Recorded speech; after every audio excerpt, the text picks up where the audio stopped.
All right, in this video I'm going to show you how we set up our Vmix for our church services. This is Vmix Basic HD, so we have some limitations with this version. We have a total of 4 inputs and only 1 overlay. So I'll show you how we use those to do our service.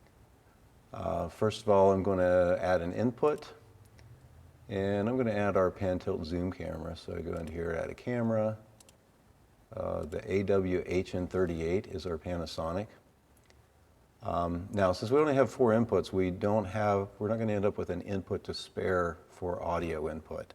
And I want to get the audio out of our mixer, out of our sound mixer, which is all of our microphones that we have at the pulpit and the altar and around. And even the microphone I'm talking into right now is coming through the mixer. So rather than use the microphone on the camera, I'm going to switch it to line in, Realtek high definition audio. That is the jack on the back of the PC that is the line in that you'd hook a music player or whatever to. In this case, we've got a recording output from the mixer into the back of the computer, and that's our sound in the input. So rather than use this camera's mic input, I'm going to use that instead, and that's how we're going to get our sound in. Now, all of our sound, we want to, and I'm going to zoom this back a little bit, get a little more color in here maybe. And watch as I start this zoom and I switch back to Vmix, it's actually very smooth on Vmix when it zooms like that. But anyway, that's our pan tilt zoom camera, so that's our first input. And you see the sound bouncing up and down here. That says that we're getting good sound output. Now I always turn this automatic auto mixing off for this, because what will happen is if I switch cameras, it'll try to switch the input to a different camera. I don't want to switch. I want this to be my audio input all the time. I'm doing all my sound through the mixer. So I turn this automatic mixing off. And of course you see this speaker on, which means that this audio input is on. And so now I have the mixer sound and I have the PTZ camera. So what I'm going to add next is I'm going to add our slides. If you have PowerPoint installed on your streaming computer, you can bring a PowerPoint file in. We do not have PowerPoint on this. This computer is only used to stream and record church services on Sunday morning. So it's not worthwhile to us to have a license of Office or PowerPoint or whatever installed on it. So we get around that by we create our slides in PowerPoint, but we output them as photos, and we bring them in as photos, and I have to browse. I have these stored on the desktop, and September 26, 2021 service is what we want, and OK. And now I have an input of slides. So what we do with these slides, you can flip through these forward and backward just as you can a PowerPoint presentation, so it effectively is the same. Notice that we have our text over on the right side with the left side blank.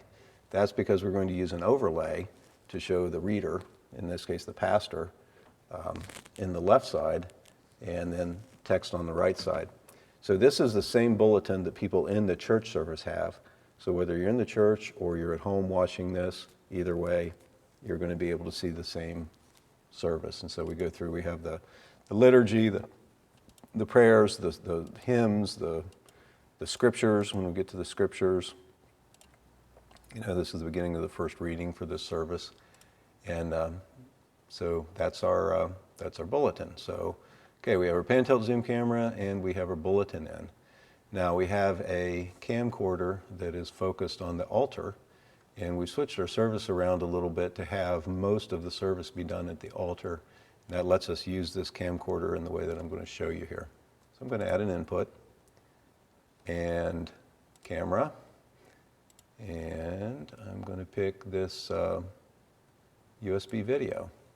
And this USB video is the HDMI to USB capture device that we're using on this camera. 1920 by 1080, NTSC, it comes in as an MJPEG. There are a number of different formats on here. I've played around with some of them. Most of them come in at super low frame rates. The only one that's smooth that I found is MJPEG.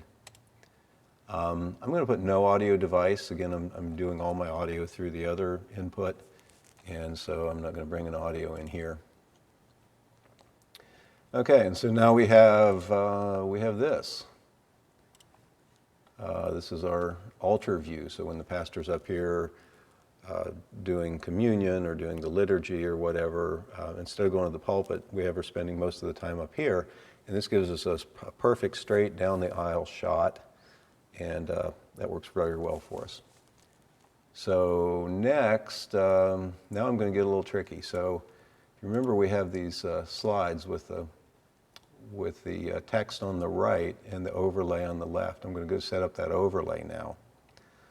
But before I do that, there's one thing I want to do before I forget to show you this. If I go into this input, remember this is the PTZ camera, and you see here this little sound jumping up and down. This is how we have our sound coming in. There's a problem though, and that is that the camera does a little bit of video processing, and because it does that, there's just a little bit of delay in the picture. The sound comes in pretty much at real time with no delay, so the sound and the picture end up being out of sync with each other. One way you could solve that would be to run the sound actually physically through the camera, right? I could send a cable from the back of the mixer to the camera, but just for convenience, because the mixer and the computer are side by side here, I just have a short cable running from the mixer to the computer. So instead of running the sound through the camera, I'm just going to go to the audio settings here, and see this delay? If I don't put any delay in, it won't sync up right. But if I go to 172, right there, it's a little touchy. 172 milliseconds. If I put a 172 millisecond delay, the picture and the sound will sync up perfectly. How do I know it's 172? Trial and error. I just tried different. And with this being really touchy, you can type these in here too. I can try a 200 or a 170 or a whatever. But just using this slider bar, I found that 172 is just the right delay for the sound and the audio to link up. And so that's that. So now I'm going to do one more thing. I'm going to take this input, and I'm going to go to settings, and I'm going to create a virtual input.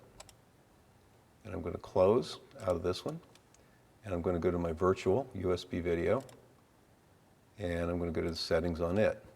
Now this is what I want to make for my overlay. I want a half-wide picture that I'm going to put on the left side of the slide. So how do I do that? I go to position in these settings. Now the picture is 1920 pixels wide by 1080 pixels high. That's the resolution that I have that I'm recording in, and it's actually streaming in less, but for the purposes of the setting, it's 1920 by 1080. I want to take off the left quarter and the right quarter and keep the middle half. So how do I do that? I take 1920 divided by 4, that's 480. So if I take crop X1 to 480,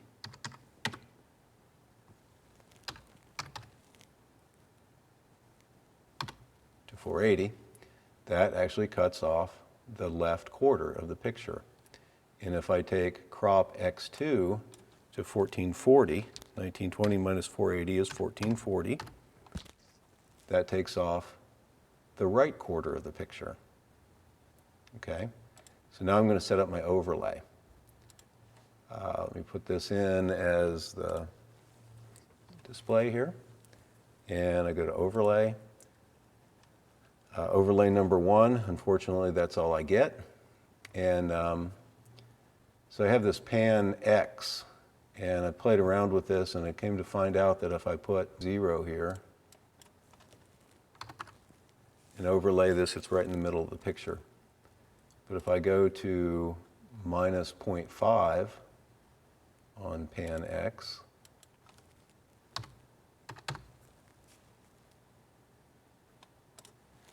now it puts the picture right on the left half of the overall picture. It puts the input on the left half. So I can now run through the slides while we're outputting this presentation, and the pastor will be right here, and we'll go through the service that way. So I can turn the overlay on and off. If I get to, for example, this hymn, the pastor will announce the hymn, and we'll turn the overlay off. And so that is basically how we set up our service. Now we can do some different things with transitions. For example, if I want to do on the slideshow settings, instead of fading from slide to side, let's say I want to do a reverse vertical slide. Okay, I can make that change. And if I go to slide, it slides up from the bottom. Those are kind of nice because it shows people that we're switching from slide to side rather than just have an instant cut. Fade works also well, but we can run through our slides that way. Of course, we turn our overlay back on. I can even change the overlay settings. For example, if instead of fading in, I can do I can slide. Let's do a slide. Okay, and then as I turn this on and off, now it slides in and slides out. So that can be kind of a nice. So if I go back to, let me find a hymn. There we go. There was a hymn. So I get to the hymn, and I want to turn the overlay off. It just slides out. And we finish the hymn, and we go to the next one. We can slide the overlay back in. Once we have all these settings put together, we can now save our program. And I have these different settings depending on which equipment we're using. But if I use the PTZ plus the Handycam, which is what I'm working on right now, then that's what I will use. So I already have it saved. I'm not going to mess with it. One thing though I do, I turn this one off. I'll close this input before I save it because the slides change every week, and you see this file name is a dated file name. So each week I'm adding an input anew for these slides. So anyway, that's what we do. We switch between when we're going through the service. We can go to, let's say, go through the prayers and offertory. Maybe when we're doing let's go to the communion. So okay, right here at the bottom of this one, we're going to the communion. So what I'll do is I'll turn the overlay off, and I'll go to the PTZ camera. And before I put that in, I might just move this view down a little bit so I can see people a little better. Maybe right to there, and back to Vmix, and I'll cut that in. And now we can see the people coming in and doing their thing and such. And then, of course, I'll go back to the slides, reset the overlay back up again when we're ready to go to that, and that's what we do. So that is how we set up our Vmix Basic HD to live stream and record our services at Christ Lutheran Church. Thank you.